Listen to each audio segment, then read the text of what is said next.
미국의 폭탄이 이란 수도 한복판에 떨어졌습니다.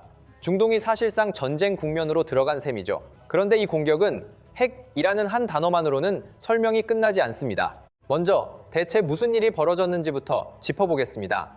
2026년 2월 28일 이스라엘과 미국이 동시에 이란을 공격했습니다.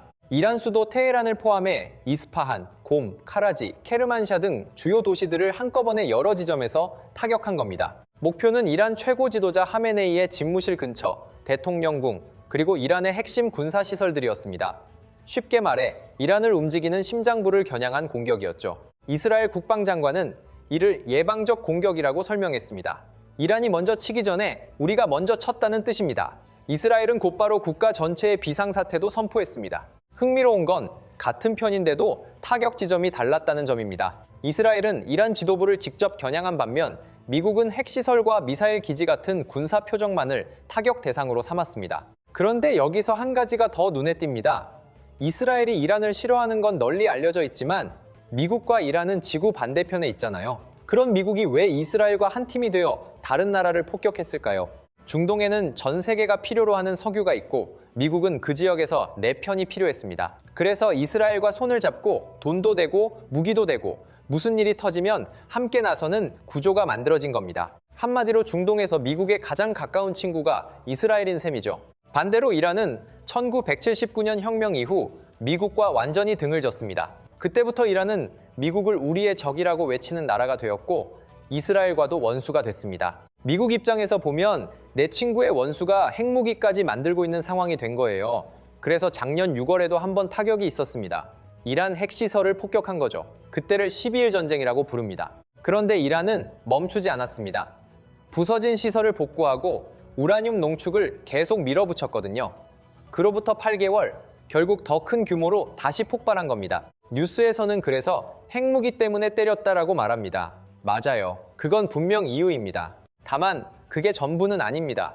이 공격을 파고 들어가 보면 핵 말고도 겹겹이 쌓인 이유들이 드러납니다. 이란 내부에서 벌어지던 일, 트럼프가 처해 있던 정치적 위기, 그리고 이 둘이 맞물린 타이밍까지요. 그럼 이란은 뭘 하고 있었을까요? 핵무기를 만들 수 있는 재료를 모으고 있었습니다. 핵무기 재료가 뭐냐 하면 우라늄인데 원래는 땅에서 캐는 돌입니다. 그 자체로는 별게 아니지만 특수한 기계에 넣고 돌리면 점점 강력해집니다. 이 과정을 농축이라고 하죠. 살짝만 농축하면 전기를 만들 수 있고 우리가 아는 원자력 발전소가 이 수준입니다. 여기까지는 많은 나라들이 활용하니 큰 문제가 아닙니다. 그런데 이걸 계속 더 돌리면 어느 순간 핵폭탄이 됩니다. 히로시마에 떨어진 그 핵폭탄, 14만 명이 한 방에 죽은 바로 그거예요. IAEA. 그러니까 전 세계 핵을 감시하는 국제기관이 최근 경고했습니다. 이란이 지금 쌓아둔 재료로 핵폭탄을 최대 10개까지 만들 수 있다고요. 전문가들 말로는 마음만 먹으면 2주 안에 핵폭탄 재료를 확보할 수 있는 수준이라고 합니다. 실제 무기로 완성하는 데는 몇 달이 더 걸리지만 재료가 모이는 순간부터는 멈추기가 훨씬 어려워진다는 거죠. 여기에는 씁쓸한 반전도 있습니다. 처음 이란에게 핵기술을 가르쳐준 나라가 어디냐면 바로 미국입니다. 1957년에 미국이 직접 기술을 전수해줬어요. 당시 이란이 미국 편이었으니까요. 하지만 1979년 혁명으로 관계가 완전히 틀어지면서 이란은 미국 없이 혼자 핵 개발을 시작합니다. 이게 수십 년 동안 이어진 긴 갈등의 뿌리였죠. 그러다 2015년에 한번 정리가 됩니다. 오바마 대통령 때 이란과 합의를 맺은 겁니다. 너희 핵 개발 멈추면 우리도 경제 제재 풀어줄게. 이런 거래였고 이란도 동의해 실제로 농축을 낮췄습니다. 이란 입장에선 수십 년 제재로 쪼그라든 경제에 드디어 숨통이 트이는 장면이었겠죠. 그런데 2018년 트럼프가 대통령이 되자마자 그 합의를 깨버립니다. 트럼프가 보기엔 합의가 너무 허술했습니다. 우라늄 농축만 제한했을 뿐 이란의 미사일 개발이나 중동 곳곳 무장단체 지원은 포함되지 않았거든요. 제한 기간도 10년에서 15년짜리라 시간이 지나면 이란이 다시 핵 개발을 해도 구조적으로 막기 어렵다는 문제도 있었죠. 게다가 이 합의는 오바마의 업적이었고 트럼프는 취임 초부터 오바마가 해놓은 것들을 뒤집는 걸 핵심 공약으로 내세웠습니다. 오바마 케어, 파리 기후협정, 그리고 이란 핵 합의까지 같은 흐름이었던 겁니다. 결국 트럼프는 합의를 깨고 이란에 다시 경제 제재를 가합니다. 약속을 지켰다고 생각한 이란은 우리가 왜 참아야 되는데? 라는 식으로 다시 농축을 시작했고 그 뒤로 계속 올려 지금은 핵폭탄 직전까지 왔다는 설명입니다. 미국이 가르쳐주고 사이가 틀어지고 한번 합의했다가 트럼프가 깨고 이란이 다시 올리고 작년에 한번 폭격하고 그래도 안 멈추니 결국 또 때린 것. 수십 년짜리 악순환이죠. 여기까지만 보면 핵 때문에 때린 거 맞다가 성립합니다. 그런데 질문이 남습니다. 왜 하필 지금이었을까요? 타이밍에는 이유가 따로 있었습니다. 공격이 터지기 이틀 전인 2월 26일, 미국과 이란이 스위스 제네바에서 만났습니다. 세 번째 만남이었고 마지막으로 대화로 풀어보자는 자리였죠. 그런데 그 전에 트럼프가 10일에서 15일이면 충분하다. 그 안에 결론을 내라. 라고 시한을 잘랐습니다. 쉽게 말해 최후 통첩입니다. 이 안에 안 되면 다음은 대화가 아니라 폭탄이다. 이런 의미였죠. 미국의 요구는 우라늄 농축을 완전히 멈추라는 것, 주요 핵시설 3곳을 없애고 쌓아둔 우라늄을 전부 미국에 넘기라는 것이었습니다. 이란은 농축을 낮추는 건 해줄 수 있다. 하지만 완전히 멈추는 건 안 된다라고 맞섰죠. 미국은 조금이라도 허용하면 다시 올리는 건 시간 문제라고 보고 이란은 그게 자존심에 걸린다고 본 겁니다. 회담 직후 이란 쪽은 진전이 있었다라고 했고 중재를 맡은 오만 외무장관도 상당한 진전이라고 했습니다. 하지만 트럼프는 만족스럽지 않다라고 선을 그었습니다. 트럼프가 원한 건 완전 중단이었고 이란은 끝까지 버텼으니까요. 여기에 중요한 날짜가 하나 더 있었습니다. 3월 2일 IAEA 회의가 열릴 예정이었습니다.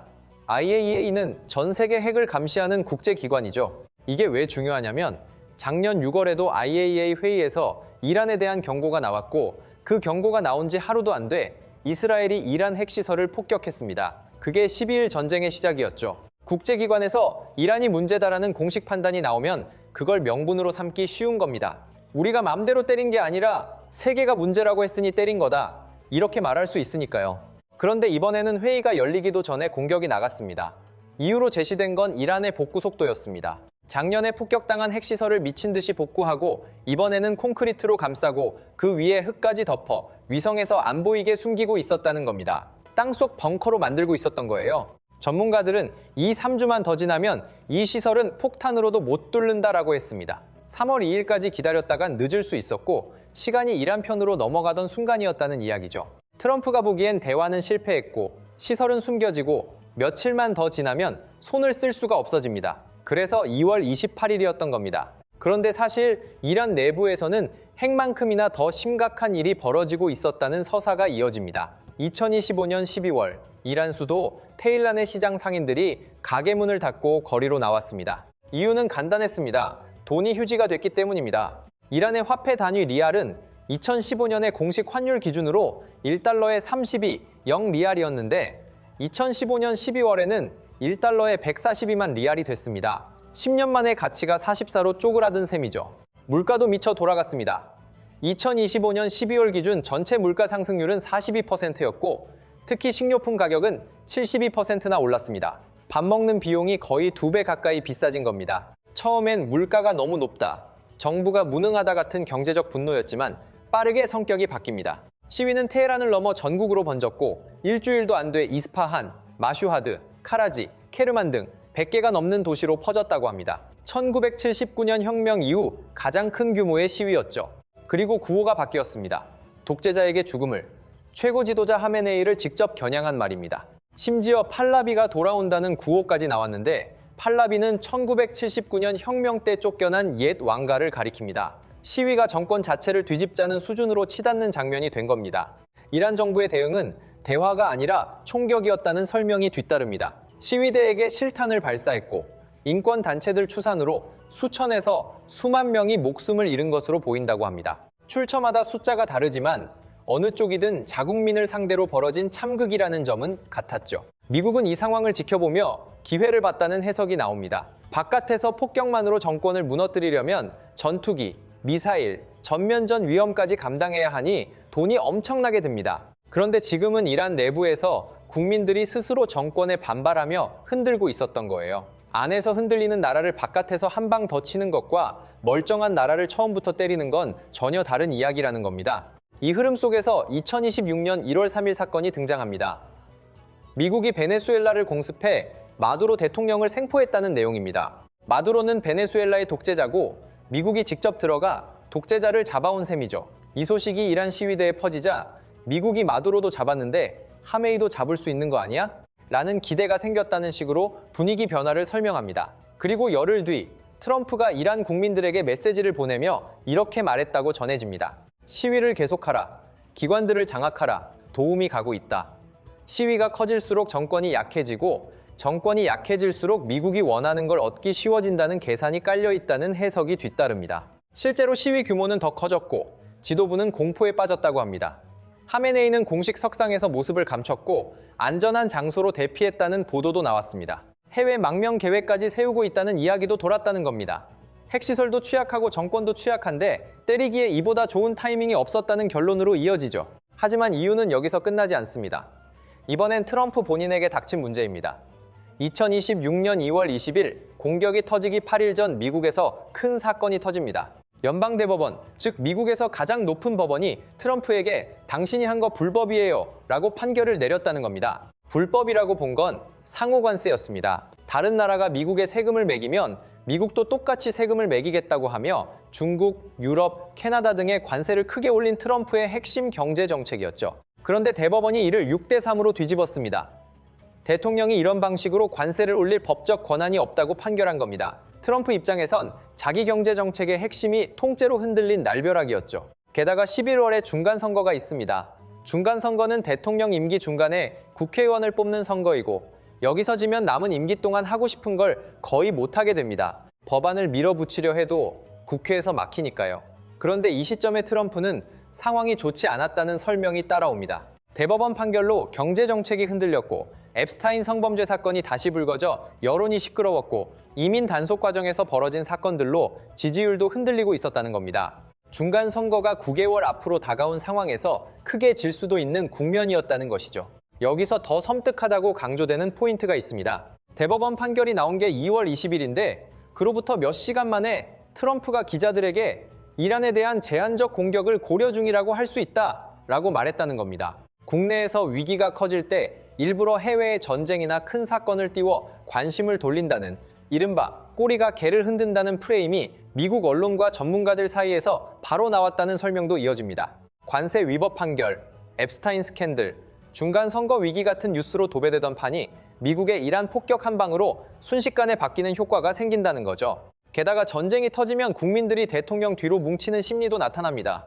지금 나라가 전쟁 중인데 대통령을 욕할 때가 아니지라는 분위기요. 이를 국기 뒤에 모이기 효과라고 부른다고 합니다. 트럼프가 공식적으로 국내 정치 때문에 이란을 때렸다라고 인정한 건 아니지만 타이밍이 절묘하다는 해석이 나오는 이유입니다. 핵 때문인 것도 맞고 이란이 안에서부터 흔들리던 것도 맞지만 트럼프 본인에게도 절실한 이유가 겹쳐졌다는 이야기죠. 퍼즐 조각들이 한꺼번에 맞아 떨어진 셈입니다. 이제 시야를 더 넓혀보면 공격 뒤에는 더 큰 그림이 있다는 분석으로 이어집니다. 트럼프에게는 전쟁이 두 개가 있습니다. 하나는 러시아, 우크라이나 전쟁, 다른 하나는 중동입니다. 그런데 두 전쟁을 대하는 태도는 완전히 다르다는 겁니다. 러시아, 우크라이나 전쟁은 트럼프가 끝내고 싶어 합니다. 취임 전부터 내가 대통령 되면 24시간 안에 끝내겠다고 했을 정도죠. 왜 끝내고 싶을까요? 우크라이나 전쟁은 바이든 때 시작됐고 바이든 정부가 우크라이나에 수백억 달러를 지원했습니다. 트럼프 입장에서는 전쟁이 끝나야 그 돈의 흐름을 파헤칠 수 있습니다. 국민 세금을 남의 나라 전쟁에 쏟아부었다. 그 돈이 민주당과 가까운 방산 업체들로 흘러갔다 같은 공격 카드로 만들 수 있으니까요. 전쟁이 계속되면 지금 전쟁 중인데 그런 이야기를 하냐로 덮이기 쉬우니 끝내야 정치적으로 활용이 된다는 논리입니다. 반면 중동은 정반대라는 설명입니다. 관세 정책이 대법원 판결로 막힌 상황에서 트럼프에게는 내가 경제를 잘하고 있다를 보여줄 새 카드가 필요했습니다. 그리고 중동의 긴장이 그 카드가 될 수 있다는 겁니다. 이란이라는 위협이 존재하면 사우디아라비아, UAE 같은 나라들이 불안해져 우리도 방어해야 한다며 미국에서 무기를 삽니다. 전투기, 미사일 방어 시스템, 군함 같은 거래는 수십조 원어치가 오가는 장사라는 거죠. 여기서 중요한 건 누가 만드느냐입니다. 미국 공장에서 만들고 트럼프가 추진하는 골든이라는 미사일 방어 시스템도 그 연장선으로 설명됩니다. 미국 본토를 미사일로부터 지키는 거대한 방패인데 공장이 펜실베이니아, 미시간 같은 곳에 세워질 수 있다는 이야기로 이어집니다. 이 지역들은 선거에서 승패를 가르는 경합주이고 공장이 들어서면 일자리가 생기고 일자리가 생기면 표가 생긴다는 연결이 만들어집니다. 11월 중간선거에서 트럼프에게 가장 필요한 표가 여기서 나온다는 계산이죠. 게다가 골드는 미국 혼자 돈 내고 만드는 것도 아니라는 설명입니다. 캐나다에 분담금을 요구했고 그 금액이 6제10억에서 710억 달러, 한국 돈으로 80조에서 95조 원이라는 겁니다. 이란 같은 나라가 미사일을 쏠 수 있으니 방어 시스템이 필요하다. 그런데 너네도 보호받으니까 돈 내라.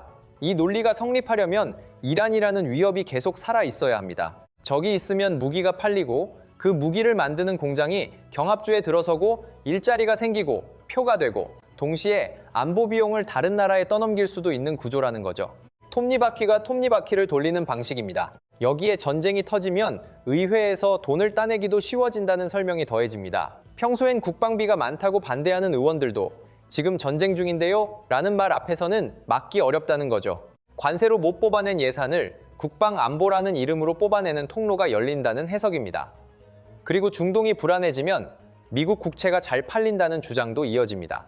세계가 불안해지면 그래도 미국이 제일 안전하지라는 심리로 국채를 사서 미국 정부가 더 싸게 돈을 빌릴 수 있다는 겁니다. 마지막은 석유입니다. 중동은 전 세계 석유의 핵심 통로이고 특히 호르무즈 해협이라는 좁은 바닷길로 석유의 상당량이 오갑니다. 이란은 바로 그 옆에 있습니다. 미국이 중동에서 힘을 유지하면 석유 가격에 영향력을 행사할 수 있다는 설명이죠. 한마디로 관세가 막힌 상황에서 중동의 긴장이 무기 판매, 공장, 일자리, 표, 분담금, 의회 예산, 국채, 석유 영향력으로 이어질 수 있다는 구도입니다. 러시아 전쟁은 끝내서 바이든을 때릴 카드로 쓰고 중동은 이어가며 돈과 표를 챙긴다. 이것이 트럼프의 두 개의 전쟁이라는 분석입니다. 이제 이 이야기가 왜 우리와 연결되는지도 마지막으로 짚습니다. 한국이 사오는 기름의 약 72%가 중동에서 옵니다. 그리고 그 기름이 한국까지 오려면 호르무즈 해협이라는 아주 좁은 바닷길을 지나야 합니다. 가장 좁은 곳이 3몇 13km밖에 안 된다고 하죠. 서울에서 수원까지도 안 되는 그 길로 전 세계 석유의 1위가 매일 지나갑니다. 이란은 그 바닷길 옆에 있고 이란 해안에서 로켓포를 쏘면 바로 닿을 수 있는 거리라는 설명이 따라옵니다. 그래서 이란이 화가 나면 가장 먼저 꺼내는 카드가 이 길 막아버리겠다입니다. 실제로 작년 6월 이스라엘이 이란을 폭격했을 때 이란 국회에서 호르무즈 막자는 결정을 내린 적이 있고 그날 하루 만에 국제 기름값이 5% 뛰었다고 합니다. 이번에도 비슷한 일이 벌어질 수 있다는 전망이 이어집니다. JP 모건 분석에 따르면 호르무즈 해협이 실제로 막히면 국제 기름값이 배럴당 130달러까지 올라갈 수 있다고 합니다. 지금 기름값이 대략 70달러대인데 거의 2배 가까이 뛰는 셈이죠.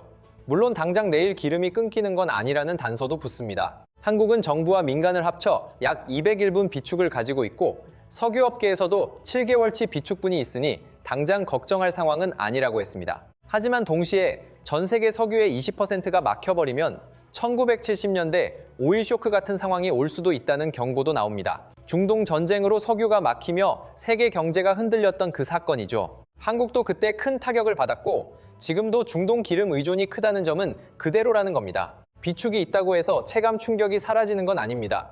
기름값이 오르면 일상이 직격탄을 맞습니다. 주유소 가격이 오르고 지금도 리터당 600원대인데 기름값이 2배 뛰면 2억 원을 넘길 수도 있다는 이야기입니다. 출퇴근에 차를 쓰는 사람들은 한 달 주유비가 수십만 원 더 나갈 수 있죠. 문제는 주유소만이 아닙니다.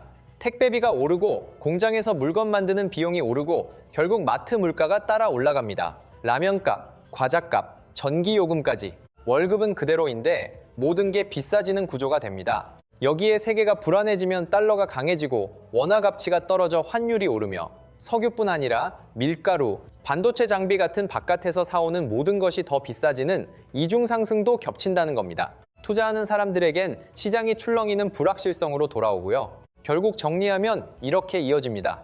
트럼프는 왜 이란을 공격했을까?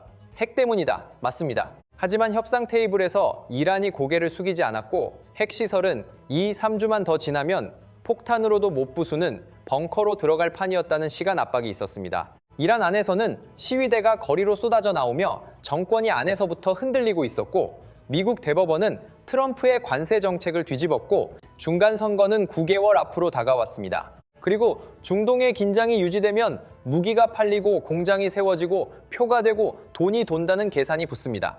핵, 타이밍, 시위, 대법원, 돈의 흐름, 서로 다른 퍼즐 조각들이 그 시점에 겹쳐졌다는 이야기죠. 세상에 우연히 터지는 전쟁은 없고 전쟁 뒤에는 계산이 있다는 결론으로 이어집니다. 겉으로 보이는 이유만 보지 말고 누가 무엇을 얻는지, 돈은 어디로 흐르는지, 타이밍이 왜 하필 지금인지 그 질문을 던지는 순간 뉴스가 전혀 다른 모습으로 읽히기 시작한다는 겁니다.